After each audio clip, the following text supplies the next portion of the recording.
Hola, en este vídeo vamos a examinar la institución contemplada en el artículo 58 del Código Penal, sobre el abono de la prisión provisional y de las medidas cautelares sufridas provisionalmente.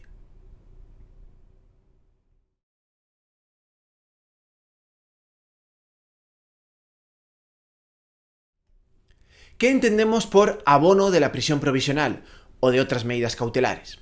Pues me refiero al tiempo de privación de libertad sufrido provisionalmente, sea como detenido o como preso, y a todas las privaciones de derechos acordadas cautelarmente. Todas estas medidas cautelares, de un modo o de otro, van a poder abonarse o restarse de la pena que finalmente se imponga. Si no en todos los casos, sí en la mayoría, como vamos a ver en este vídeo.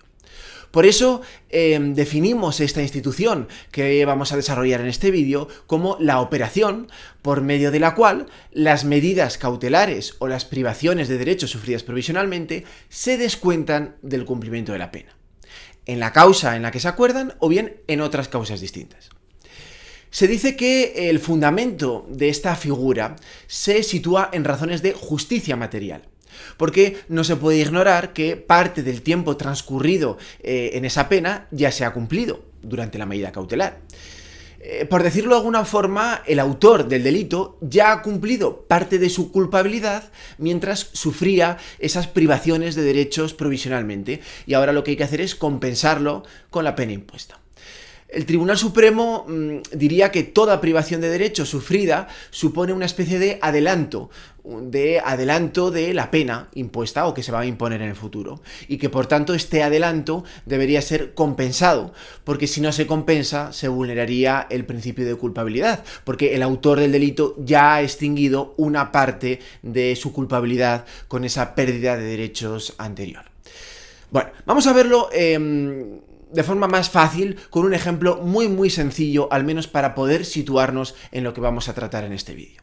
Pongamos por caso que una persona ha sido condenada a una pena de prisión de 5 años. Pero resulta que esta persona ha estado un año en prisión provisional por esta misma causa. O sea, 5 años de condena y un año de prisión provisional.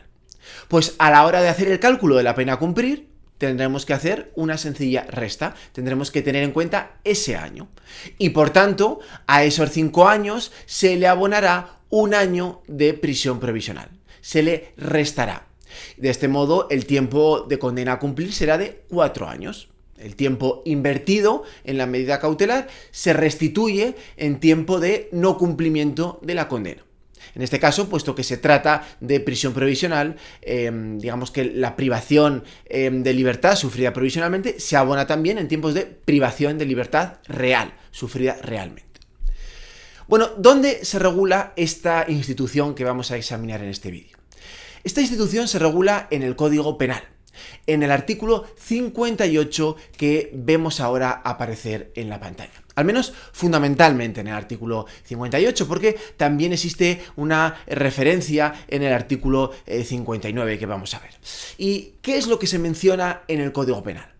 Pues esto es precisamente lo que voy a desarrollar en este vídeo. Básicamente, lo que hace este artículo es instrumentar el abono de la detención, de la prisión provisional y de otras medidas cautelares, estableciendo los requisitos para que esto sea posible. Nos indica este artículo básicamente, aunque luego lo desarrollaremos con más detalle, que la competencia será del juzgado o tribunal sentenciador cuando esa medida cautelar se ha impuesto en la misma causa, pero que sin embargo será del juzgado de vigilancia penitenciaria cuando se trate de causa distinta.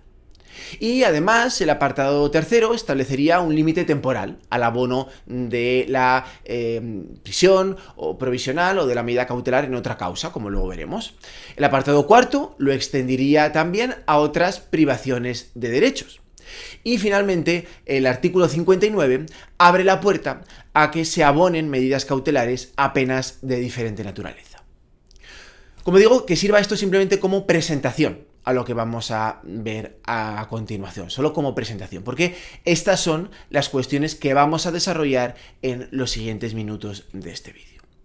Y vamos a comenzar por la distinción de la competencia para acordar el abono de las medidas cautelares, que, como he dicho, puede corresponder bien al juzgado o tribunal sentenciador o bien al juzgado de vigilancia penitenciaria, a uno o a otro.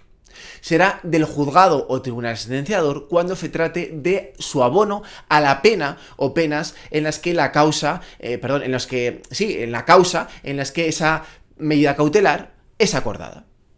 Es decir, que por ejemplo se acuerda la prisión provisional en una causa y finalmente recae una sentencia condenatoria en esa misma causa. Como el ejemplo que he puesto antes, bueno, pues en ese caso habrá que abonar el tiempo de prisión provisional. O sea, repito, la privación de derechos o la medida cautelar se abona a la pena de la misma causa, en este caso, por el juzgado o tribunal sentenciador que ha impuesto esa pena en sentencia. En estos casos se establece que esto es así, dice el Código Penal, salvo que haya coincidido con cualquier privación de libertad impuesta en otra causa. Porque en ningún caso un mismo periodo de privación de libertad puede ser abonado en más de una causa. Bueno, este inciso que he mencionado y que recoge el artículo 58 es fundamental, y por eso creo que requiere una explicación un poquito más detallada para poder entenderlo, y eso es lo que vamos a hacer ahora en este vídeo. Como digo, lo que se pretende es que un mismo periodo de privación de libertad no pueda ser abonado en más de una causa. Esto es lo que viene a decir el apartado primero del artículo 58 del Código Penal. Y esto se refiere fundamentalmente a los llamados internos mixtos. ¿Quiénes son los internos mixtos? Bueno, pues son aquellos en los que coincide el cumplimiento de una pena privativa de libertad junto con una prisión provisional. Pena privativa de libertad junto con prisión provisional, a la vez, en la misma persona. ¿Es esto posible? Pues sí que es posible, Una persona privada de libertad se encuentra en un centro penitenciario cumpliendo una pena de prisión. Diríamos que es un interno penado. Y mientras se encuentra en esta situación, otro juzgado distinto decreta la prisión provisional por una causa distinta que se está investigando en ese momento contra esa persona. Entonces, esa persona que está cumpliendo la pena de prisión es inmediatamente desclasificado y pasa a ser lo que llamamos interno mixto, porque hay una coincidencia simultánea entre penado por un lado y preventivo por otro lado. Pero bueno, aquí no nos interesan realmente los efectos penitenciarios de este problema, que son muy importantes, pero no nos interesan en este vídeo, sino que lo que pretendo explicar es por qué no se puede abonar la prisión provisional en estos casos. Vamos a suponer que cumplía esta persona una pena de prisión, en un ejemplo, cumplía una pena de prisión de 5 años. Y que el interno permanece en situación de interno mixto 2 años. 2 años son los que está cumpliendo la pena y a la vez en prisión provisional por otra causa. Por eso, repito, como penado mixto o como interno mixto se encuentra 2 años. Pues bueno, estos 2 años transcurren simultáneamente con la pena de prisión y por tanto se considera como tiempo de cumplimiento de la pena de prisión. O dicho de otra manera, computan para la pena de prisión que está cumpliendo. No computa como prisión provisional, al menos a efectos de rédito o de abono a la otra causa futura si finalmente se impone una condena. Esto quiere decir que el Código Penal, esto es lo que quiere decir el Código Penal cuando menciona que no se puede abonar cuando la prisión provisional o la medida cautelar, cuando haya coincidido con cualquier privación de libertad impuesta al penado en otra causa que le haya sido abonable o le haya sido abonada, o creo que dice, o le sea abonable. Sin embargo, sobre esto hay que mencionar una excepción muy importante, que tiene que ver con una reforma legislativa y con la doctrina del Tribunal Constitucional. Excepción. Esta excepción es la llamada doctrina del doble cómputo del Tribunal Constitucional, que es bastante compleja. Así que simplemente voy a mencionar qué es y lo voy a mencionar por encima, porque lo que nos interesa a nosotros son sobre todo los efectos prácticos, más que los entresijos de la doctrina del doble cómputo. Bueno, el caso es que, de conformidad con la antigua redacción del artículo 58 del Código Penal, sí que era posible el doble cómputo. Repito, conforme a la antigua redacción del artículo 58. O sea que antiguamente, los internos mixtos, o a los internos que se consideraban mixtos, el tiempo de prisión provisional les computaba a la causa que estaban cumpliendo y además este tiempo podía ser abonado en términos de prisión provisional a otra causa. Pero resulta que en el año 2010 se produce una reforma legislativa que lo impide. Y da lugar a la legislación vigente, que es la que acabo de explicar, que impide este doble abono cuando existe esta coincidencia temporal, que dice que en ningún caso un mismo periodo de privación de libertad puede ser abonado en más de una causa. Pero hasta el 2010 sí que era posible. Por tanto, esto quiere decir que, en resumidas cuentas, hoy en día se considera que hay que estar a la fecha de entrada en vigor de esa modificación legislativa que tiene lugar en el año 2010, la Ley Orgánica 5/2010, y entra en vigor el 23 de diciembre del año 2010, de modo que antes de esa fecha sí que era posible el doble cómputo. Y la prisión provisional, por tanto, computaba efectos de la pena y, en su caso, un abono posterior a esa causa. Pero a partir de esa fecha ya no va a ser posible el doble cómputo. Y recapitulando, se produce una modificación legislativa con la Ley Orgánica 5/2010 que nos obliga a estar a la fecha de entrada en vigor de esta norma, que es el 23 de diciembre del 2010, como vemos aquí en la pantalla. Hasta esta fecha, el doble cómputo estaba permitido. Cuando un interno coincide en una situación de penado por una causa y preventivo por otra, el tiempo que está como preventivo computa a efectos de cumplimiento y además puede abonarse. Pero, sin embargo, a partir de esta fecha ya entra en vigor la Ley Orgánica 5/2010 y el doble cómputo está prohibido. Esta es la legislación vigente actualmente. Por tanto, a los internos mixtos, el tiempo de prisión provisional solamente les va a computar a la pena que están extinguiendo en ese momento y no va a poderse luego abonar a otra causa distinta. Y por si quedara todavía alguna duda, algún resquicio, ¿no?, sobre este caso, que es importante, vamos a afianzarlo con un ejemplo. Bueno, en nuestro ejemplo vamos a ver que imaginar que una persona cumple una pena de prisión de 10 años de duración. Está cumpliendo 10 años de duración. Por tanto, 10 años de prisión de una causa que está extinguiendo, por lo que la persona está privada de libertad. Pero resulta que mientras cumple esta pena, el juzgado de instrucción acuerda la prisión provisional por otro asunto diferente que se está investigando en ese momento. Otro asunto diferente. Pongamos que en este caso la persona permanece durante 3 años en esta situación de prisión provisional, porque la medida cautelar, pues en este caso imaginemos que tiene que prorrogarse sobre su duración imaginal y pongamos por caso que son 3 años, ¿vale? El interno sigue cumpliendo su pena, pero durante 3 años es un interno mixto, es decir, es un interno sin clasificar, porque a la vez está penado como preventivo. Bueno, vamos a suponer que finalmente esta persona es condenada por esa segunda causa, por la que estuvo en prisión preventiva, y se impone finalmente una pena de 5 años de duración. O sea que en total tendrá una condena, si sumamos, de 15 años. 10 años por la causa que se encontraba cumpliendo, más 5 años por la causa posterior, por la nueva causa, por las que además estuvo 3 años en prisión provisional. Bien, ¿cuál es la pregunta que nos hacemos ahora? Claro, la pregunta del millón es, ¿pueden ser abonados esos 3 años de duración? ¿Esos 3 años de prisión provisional? ¿Pueden abonarse? Pues la respuesta va a ser, depende.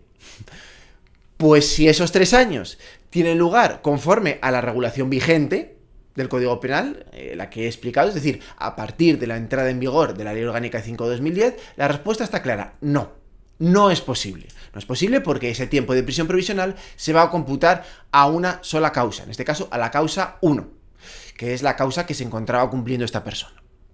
Sin embargo, si tiene lugar antes de la entrada en vigor de la Ley Orgánica 5/2010, sí que sería posible. Así que, en resumidas cuentas, ¿qué es lo que necesitamos saber aquí? Pues lo que tendremos que saber es cuándo se acordó la prisión preventiva.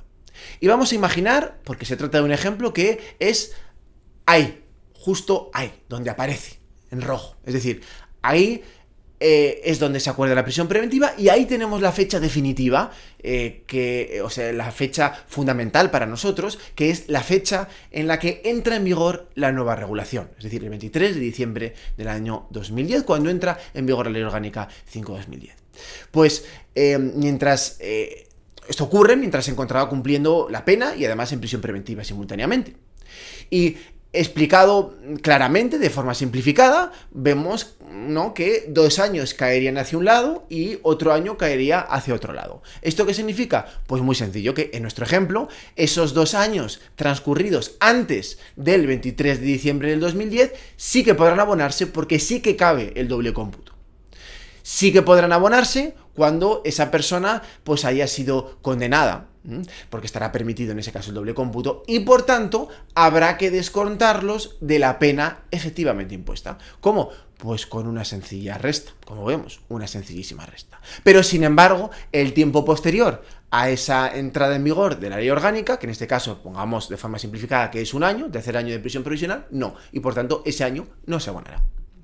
O sea, en este caso, la persona en nuestro ejemplo, si seguimos estos datos, no cumpliría esos 15 años en total, sino que cumpliría una condena total sumada de 13 años de prisión, porque le hemos descontado esos 2 años que estuvo en prisión preventiva, porque sí que podía abonársele en aplicación de este doble cómputo. Bueno, y dicho esto y además examinado con un ejemplo, vamos a volver de nuevo a la competencia para el abono del tiempo sufrido provisionalmente. Antes he mencionado que correspondía al juzgado o tribunal sentenciador, ¿verdad?, cuando la medida cautelar y la pena se imponen en la misma causa, con las excepciones que hemos dicho y teniendo en cuenta esta doctrina del doble cómputo. Vale, pero ahora nos queda por ver la otra posibilidad, es decir, cuando es competente el juzgado de vigilancia penitenciaria. Bueno, pues el juzgado de vigilancia penitenciaria va a ser competente cuando es causa distinta de la que se decretó la medida. O sea, que la medida cautelar y la pena a la que se quiere abonar corresponden a causas diferentes. En principio, con juzgados o tribunales sentenciadores distintos. Entonces, va a corresponder a los juzgados de vigilancia penitenciaria. ¿Cuándo puede ocurrir esto? Pues cuando no sea posible abonar ese tiempo a la misma causa. Por ejemplo, pensemos, pues si resulta que al final esa persona es absuelta. O, por ejemplo, puede ocurrir que está en prisión provisional pero luego se absuelta. O también puede ocurrir que la persona es condenada pero la duración de la pena es superior a la de la medida cautelar, o dicho de otra manera, ha estado en prisión provisional o sufriendo esa medida cautelar un tiempo superior a la duración de la condena, por lo que todavía quedaría ahí un remanente de tiempo que en principio podría ser abonado. En estos casos, el artículo 58, en el apartado tercero, establece, eso sí, una limitación. Y es que nos dice que solamente va a ser posible el abono de la prisión provisional, en otra causa distinta, cuando la medida cautelar sea posterior a los hechos delictivos que motivan la pena a la que se pretende abonar. Cuando la medida cautelar sea posterior a los hechos delictivos que motivan la pena a la que se pretende abonar. Bueno, como esta disposición también es menos, pero un pelín compleja, vamos a detenernos un poquito más en explicar este criterio cronológico, que lo que busca, en definitiva, es evitar la impunidad. Como digo, se utiliza un criterio cronológico para permitir el abono en causa distinta, evitando que la persona pueda utilizar este remanente, pero para delinquir, ¿no? Estos días que le puedan corresponder para delinquir y rebajar la posterior pena que se le imponga, ¿no? Porque de lo contrario puede pensar, bueno, oye, como estuve privado de libertad durante 1 año, por ejemplo, y luego salí absuelto, pues puedo cometer delitos que lleven aparejado una pena de prisión de 1 año o menos porque me va a salir gratis. Porque no la voy a cumplir, porque se me va a abonar. Pues no, esto es precisamente lo que trata de evitar este criterio cronológico. Por eso se dice que los hechos delictivos de la causa a la que se pretende abonar tienen que ser anteriores a la medida cautelar. Porque si son posteriores, ya sabía el sujeto que tenía ese remanente de tiempo para ser abonado y por tanto, pues esto podría favorecer la comisión de delitos. Repito una vez más, hechos delictivos que motivan la pena a la que se pretende abonar anteriores a la privación de libertad. anteriores. O lo que es lo mismo, al revés, la medida cautelar posterior a los hechos delictivos que motivan la pena a la que se pretende abonar. Bueno, por si acaso, vamos a verlo también de forma gráfica a través de dos ejemplos tremendamente sencillos para ilustrar esta situación. Bueno, en el primer caso, pongamos por caso que una persona ingresa en prisión y permanece en esta situación y más tarde se producen, en prisión provisional me refiero, y permanece en esta situación, y más tarde se producen los hechos delictivos de la nueva causa que da lugar a la pena a la que pretendemos abonar el tiempo de prisión preventiva.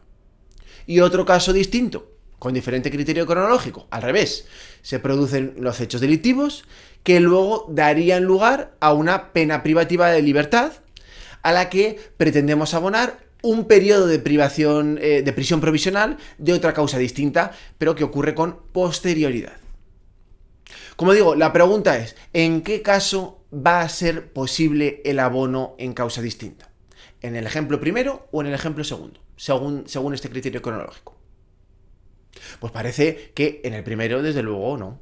No, ¿por qué? Porque la medida cautelar es anterior, como hemos dicho, a la fecha de comisión de los hechos delictivos que dan lugar a la pena a la que se pretende abonar en ese periodo. ¿Y en el segundo? Pues en el segundo sí, porque los hechos delictivos son anteriores. Dicho de otra manera, el tiempo de la medida cautelar que se pretende abonar es posterior a los hechos delictivos que motivan la pena objeto de abono y, por tanto, sí podría abonarse en estos casos el tiempo de prisión provisional en causa distinta. Y ya para terminar este vídeo, vamos a hablar de otra cuestión muy importante que es el abono de otras medidas cautelares, porque lo que he mencionado hasta aquí se referiría principalmente, no únicamente, pero principalmente a la prisión provisional y a la detención. Pero, como menciona el apartado cuarto del artículo 58 del Código Penal, todas estas reglas que acabo de mencionar también se aplican respecto a las privaciones de derechos acordadas cautelarmente. Es decir, que se pueden abonar penas privativas de derechos. Y ejemplos hay innumerables. Por ejemplo, la privación, aparecerá aquí en la pantalla, de residir en un determinado lugar. Se puede imponer cautelarmente, si luego se acaba imponiendo una pena privativa de derechos de estas características. Otro ejemplo de lo que vemos, la privación provisional del permiso de conducir. Si se impone una pena de privación del derecho a conducir vehículos a motor o ciclomotor. O otro ejemplo que hemos seleccionado, la prohibición de aproximarse a un lugar o a la víctima, por ejemplo, si luego resulta que se impone una pena de prohibición de aproximación. Pero es que, además, en el artículo ya 59, se permite incluso que se puedan abonar penas y medidas cautelares de diferente naturaleza entre sí, que esto es aún más raro. O sea, repito, penas y medidas cautelares, pero que son de distinta naturaleza. Porque hasta ahora lo que hemos visto es que sean de la misma naturaleza, que es lo más sencillo. Prisión provisional con prisión, prohibición de conducir vehículos a motor, prohibición de conducir vehículos a motor. Pero claro, hablamos ahora de diferente naturaleza. Bueno, pues para eso, la verdad es que además se da bastante libertad al órgano judicial, porque se dice que se tendrá por ejecutada la parte de la pena que se estime compensada. O sea que en realidad tiene que compensarse al criterio del juzgado tribunal. En teoría, atendiendo al grado de afectividad o aflictividad que ha supuesto la medida cautelar para ese sujeto en ese caso concreto, algo que habrá de motivarse debidamente. Y aunque, en teoría esto hay que, como digo, valorarlo en cada caso de forma concreta, de forma específica, sí que podemos citar algunos ejemplos que son los que suelen además destacarse por la jurisprudencia del Tribunal Supremo y que por tanto siguen los tribunales inferiores. Los ejemplos típicos son, por ejemplo, como digo, el abono de las comparecencias apud acta durante la libertad provisional. Es decir, el abono de la obligación que tiene una persona que se encuentra no en prisión provisional, sino en libertad provisional, de acudir al juzgado a presentarse y a firmar como medida de control de esa libertad provisional. Bueno, pues en estos casos suele establecerse la conversión que vemos en la pantalla, de que un día de prisión equivale a 10 comparecencias, aunque ya luego en el caso concreto dependerá de cada supuesto. Otro ejemplo también típico que aparece en la jurisprudencia del Tribunal Supremo, el de la retirada del pasaporte, también como medida durante la durante la libertad provisional. Retirada del pasaporte como medida de control durante la libertad provisional. Bueno, pues si finalmente se acaba imponiendo una pena de prisión por esa causa, el criterio que suele utilizarse en la jurisprudencia es un día de prisión por cada 60 días de retirada del pasaporte, aunque de nuevo es algo que habría que valorar en cada caso. Y ahora sí, ya para terminar este vídeo, quiero hacer una brevísima referencia a la resolución judicial por la que se acuerda el abono de esas medidas cautelares, que según el artículo 58 y según el artículo 59 del Código Penal que acabamos de estudiar y que ya hemos estudiado. Bueno, esta resolución judicial será un auto. Un auto ya sea del juzgado tribunal sentenciador, como hemos dicho, o del juzgado de vigilancia penitenciaria, según los casos. Pero ese auto, como resolución judicial que es lógicamente susceptible de recurso judicial. Y por tanto, pues voy a simplemente mencionar los recursos que se podrían interponer frente a esta resolución judicial. Simplemente, como digo, mencionarlos. Tratándose de un juzgado, ya sea del juzgado sentenciador o del juzgado de lo penal, cabría un recurso de reforma, que resuelve el mismo órgano que ha dictado la resolución. Si resulta que el tribunal es un órgano colegiado, cabría también un recurso de súplica, que es parecido al de reforma, porque lo resuelve también el mismo órgano que dictó esa resolución. Pero es que además, en el procedimiento abreviado, concretamente, cabe también un recurso de apelación, porque cabe recurso de apelación contra todos los autos que no estén exceptuados expresamente. Y finalmente, y esto es aún más extraño y digno de mención, se asume que cabe también un recurso de casación por infracción de ley. Como digo, esto es algo mucho más extraño, más raro, digamos, en nuestro sistema judicial de recursos. Y además también es bastante más complicado porque se afirma que esto es posible en virtud de una ley de 1901, no de la ley de enjuiciamiento criminal, sino de la ley de 1901, que vemos ahí en la pantalla, una ley antiquísima de los tiempos de María Cristina, como regente estaba Alfonso XIII, bueno, que además entonces era menor de edad. El caso es que si lo pensamos, tampoco es tan antigua, porque habría que recordar que incluso que la ley de enjuiciamiento criminal es aún anterior, de 1882. No me entretengo más. Esto sería, como digo, una mención, una imagen simplemente de los recursos que cabrían contra el auto, contra esa resolución del órgano judicial que acuerda el abono de la prisión provisional. Y hasta aquí, con esta pequeña alusión también a los recursos, terminamos el vídeo sobre el abono de la prisión provisional y otras medidas cautelares. Gracias.